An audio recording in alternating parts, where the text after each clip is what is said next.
Namaste, my good friends, and welcome to my YouTube channel. My name is Victor, and I help people navigate through their ascension process. Today, I'm going to share with you 5 ways that you can identify a soulmate or a member of your soul family when you meet them. We have massive soul families, and much of the family is dispersed across the globe at your present incarnation. And in the past, it was a completely unconscious experience where we would kind of come in and help each other out and come and cross paths for varying reasons, but we never really could recognize them. But now we are living in the great time of the mass awakening going on. Most of you watching this are going through your own transformation process, and therefore are becoming more perceptive and able to actually perceive the difference between just a random passerby or even a family member and your actual soul family member. So this video is going to share with you again 5 ways to tell so you can recognize that soulmate when they come into your life. Number 1 is you will feel a very noticeable degree of compatibility in regards to each other's energy. I just had a meeting. I ran into one of my own soulmate type friends not too long ago, and I'm going to probably use them as an example. So anyway, the way it went down is there's another YouTuber named Aaron, and he called me up on the phone, and it was instant. There was just a high degree of synergy of where each other's energy, even over the phone, felt good. Like we complemented each other. It felt very free and just nice and just really good. It was almost like the barriers between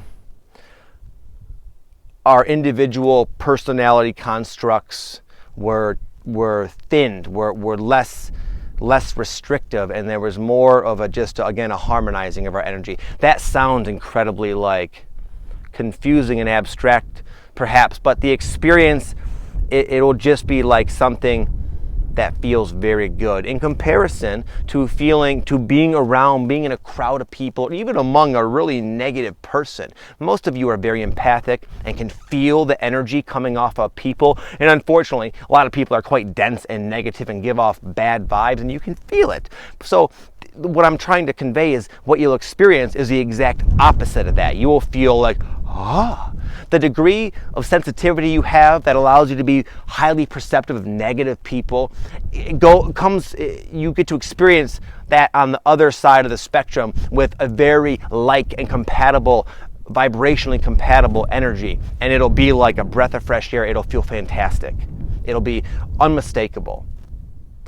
Number 2 is when you converse or interact with this person, there will be just a tremendous ease and lightness to the flow of the exchange. You'll find it really easy, to put it real simply, to be yourself without the fear of being that vulnerability we feel when we put ourselves out there authentically among people who we can sense aren't going to respond in an ideal way. They're going to judge us, and it's going to rub them the wrong way, maybe trigger them. So therefore, there's a lot of filtering we do. A conscious filtering is a means of kind of blending in with the world and not bumping up against everyone we come across. But you won't feel the need to do that. You'll let the mask slip, the barriers dissolve, and you will be able to be yourself around this person.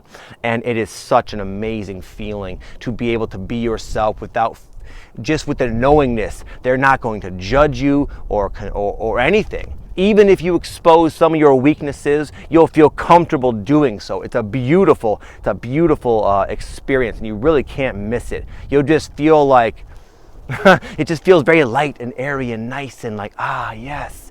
There'll be no awkward pauses, no fueling out process. It'll just be like you're going to hit it off just like that. Number 3 is you're going to walk away uplifted and energized and reinvigorated, because again, you complement each other. Most relationships, unfortunately, with our current with the where people are at collectively in terms of their consciousness it's like a battle of wills. It's one-sided. There's a dominant one, there's an energy sucker, and an energy provider. A lot of you guys are nice people. You're good souls. Therefore, you tend to be you open yourself up, and other people kind of they can drain you. You know, a lot of times if you go to a job you don't care for, you're in a busy place, or you're with that negative friend that always calls you every single day to fix their life for them or make them feel better about themselves.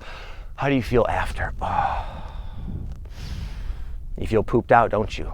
Just being a nice person. But you won't have that. You'll be able to be the nice, open person you always are, but you'll walk away feeling even better, and they will feel the same way.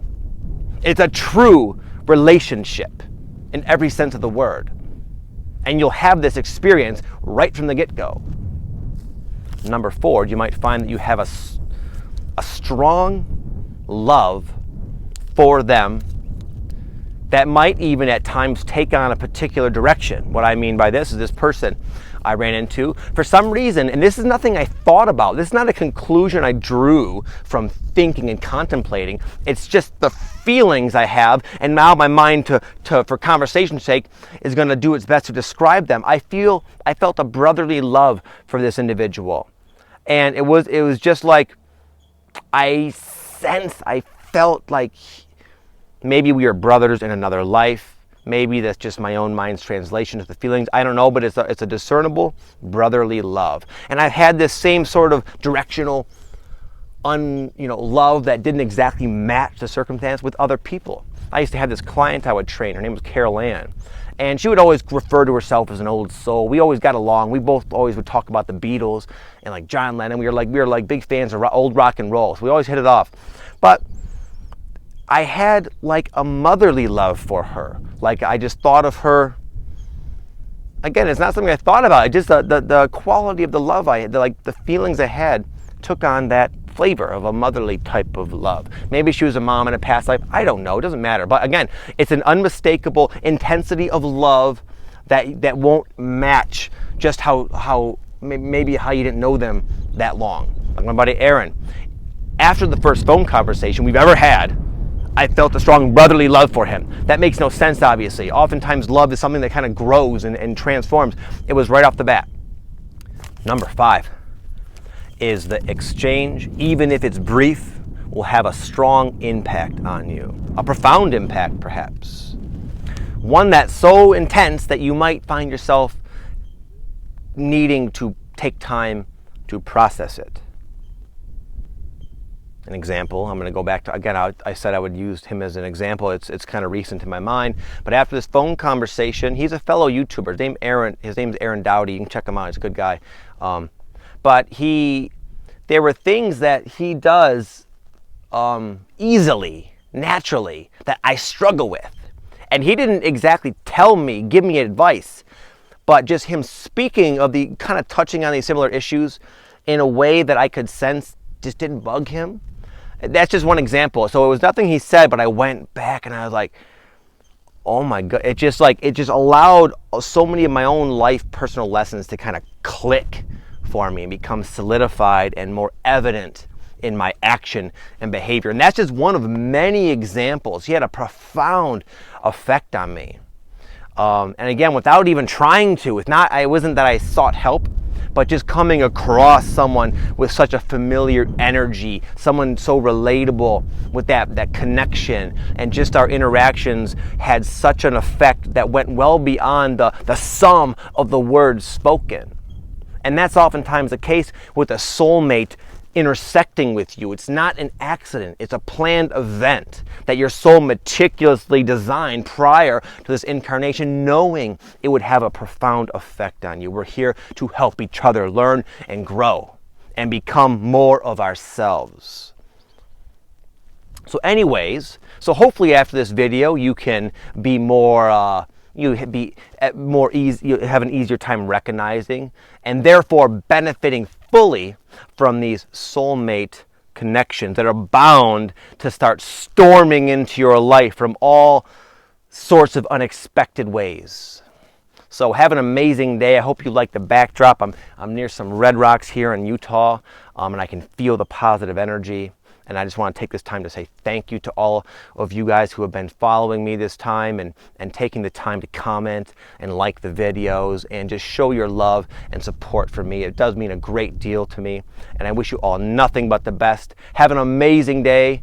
Namaste.